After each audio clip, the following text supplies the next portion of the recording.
All right, elementary leads. First through third lead, and then fourth and fifth grade lead downstairs. This is the lesson that you're going to be teaching. And I want to tell you that when you get your invitation to serve on Tuesday, if you click on the name, so you view and respond, click that, and then you click on storyteller, not over to the right where you can accept or decline, but if you click over to the left where it says storyteller, it takes you to a page, and at the top it gives you the dates and where you're saying you're serving, and then there's a button that says view plan, and I will have this filled out for every week so you can read it and you can see what they're doing in small group and then what you're going to do in large group. And it is a big video-based curriculum, so you're not going to be telling the story. I'd love for you to remind every kid the story we're learning today comes directly from the Bible, God's truth. So they're not going to see us or hear us read it, but the story that we're watching will be the Bible story. So this is what you can expect that they're going to get done in the large group room. They're going to get 20 minutes, small group room. Now downstairs, you don't have small group room. So Megan, Suzanne, whoever is leading the storytelling, Haley, you will have your free play time, and then there'll be a table time thing for your helpers to help you with. And then, but you're kind of running the show. So I want you to have a really good feel for what's going on. So when they come in here, upstairs, you'll need a worship song. That's just kind of a new song or something that the kids can come into. And then you're going to welcome them. And then you're going to do worship. And then we're going to get right into 30 minutes of the Superbook video. And there are teaching moments. There are activities for the kids to do on the benches or downstairs at the tables. And then there's an object lesson. So there's things that are going to keep kids engaged. And your job is to not let there be dead time in between all of those things. So like, be prepared. I want you to read through these, and you don't have to say everything this says. It's better if the kids feel like you're talking to them instead of reading to them, because talking to them is better relationship than here, you have to listen to this. So do your best as you can to get the object lesson in your heart, and then just use your notes as just guidance. I see Cambry like highlights her lesson plans really well, so she knows the important things to say, but do your best not to read to them.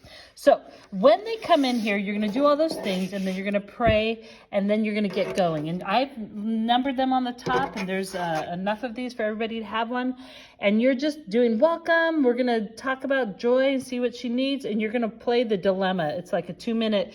Every one of these Superbook videos have current day and age kids, Joy, and I don't know what the little boy's name is, and there's a robot named Gizmo. There's a dilemma that happens to them, and Gizmo then takes them back into Bible times, and they watch a story unfold.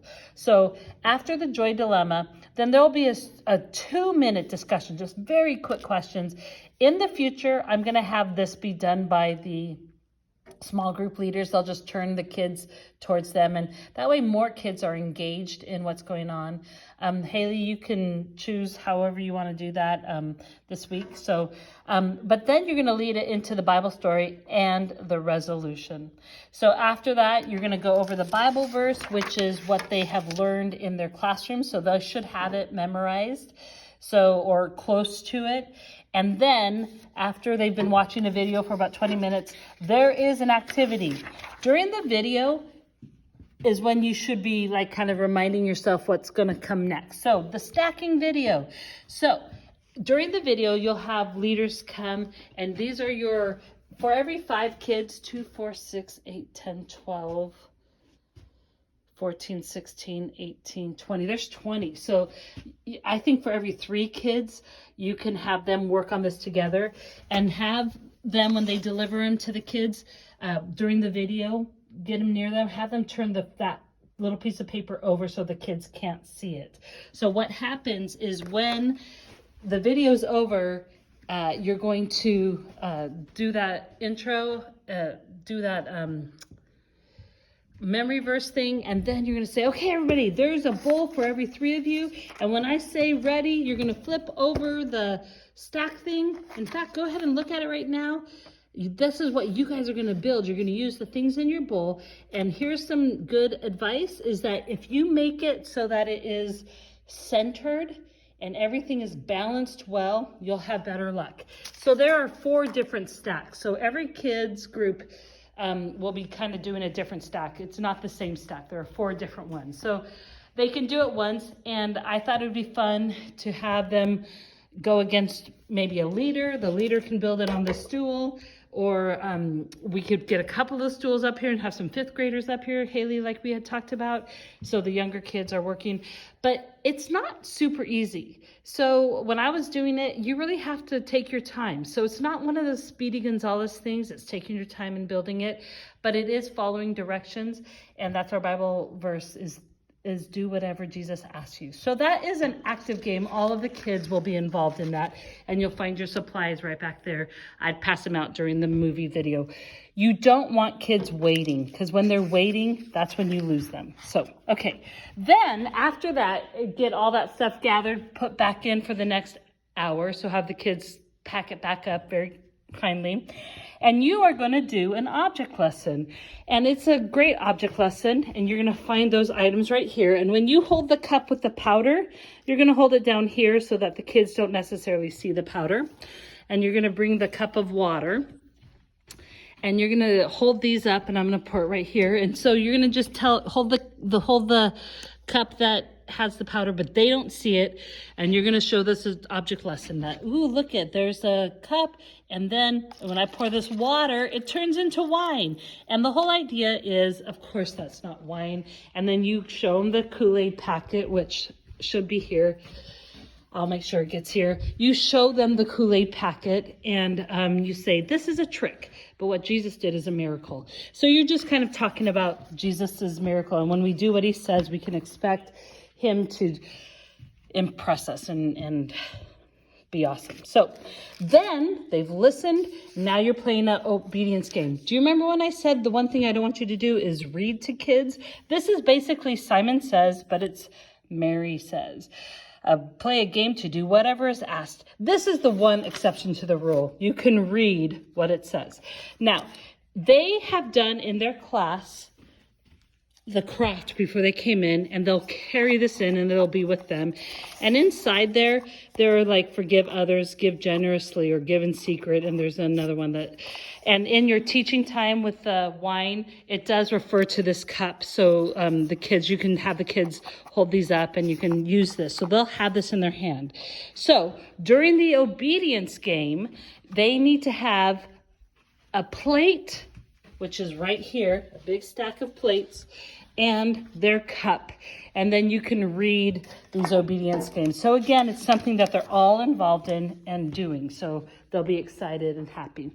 And then at the end, there's this closing prayer. And so it's just a time to talk about, that we want kids to say yes to Jesus. We want kids, we want the first yes, where they realize how loved they are by him, and they want him to be their forever friend.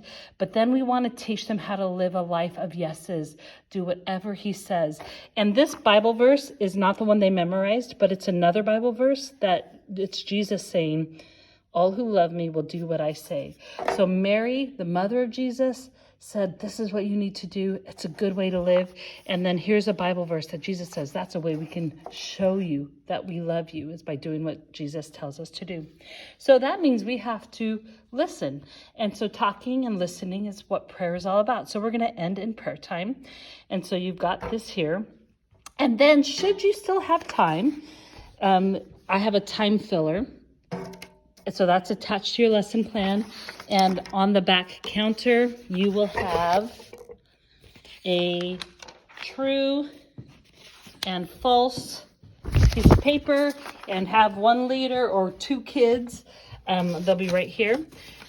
Put those, have them one stand over here and one stand over here, and then bring everybody to the front. They can collapse the benches if you want, and then you can ask the questions at the wedding party. We're going to be listening about the wedding where Jesus turns water into wine, and then when Jesus feeds the crowd. So there are yes and or true and false questions, and so we'll have the kids come back and forth, and then have them come sit at the benches, and they're going to get picked up by their parents. So you can do another song. You can do, if they want to do these stacking, does anybody want to do the stacking game? If you have time.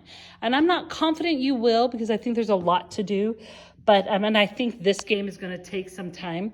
So anyways, thank you so much. And I hope, text me back if you have any questions, because what you might be wondering might be what somebody else is wondering. So God bless you. Thank you. I'm going to just pray that God will anoint you with his spirit in a special way this weekend, that you would just be reminded how a life saying yes to Jesus is the best life we could lead.